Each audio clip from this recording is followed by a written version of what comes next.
হেমন্তের বাতাসে পাতার শব্দহীন নৃত্যে জমে থাকে প্রশ্ন, কবে ফিরবে সে?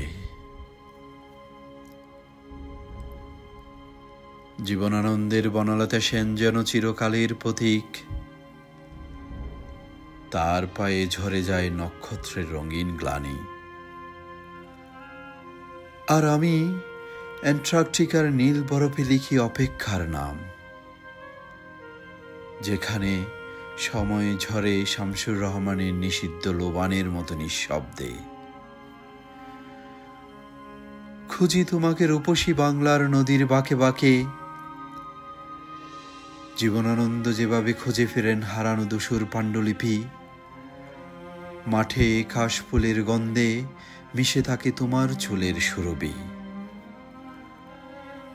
আর হিমেল রাতে জেগে ওঠে শুনিলে আমি কি চায়ের জবাব, তোমারই হাতের স্পর্শ, তোমারই চোখের ব্যাকুলতা।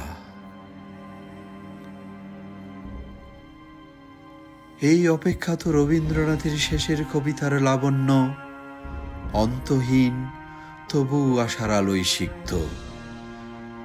যেমন শরতের মেঘ ভেঙ্গে নামে হেমন্তের রোদ্দুর, তেমনি প্রতিটা মুহূর্তে গড়ে ওঠে প্রেমের নতুন ভাষা।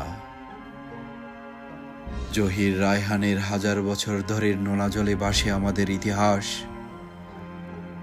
আর বরফ গলা নদীতে মিশে যায় সাহিত্যের অক্ষরের পর অক্ষর।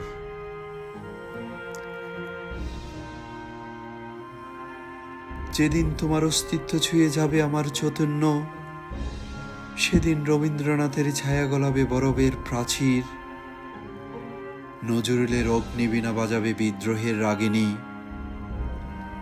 আর জীবনানন্দের পঙ্ক্তিমালায় খুলে যাবে সুন্দরের নতুন সংজ্ঞা।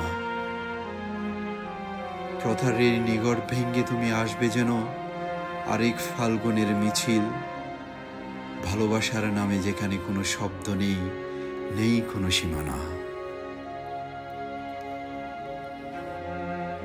আমি আজ উজ্জীবিত, কারণ সাহিত্যের প্রতিটি পাতায় তুমি অনুবাদিত।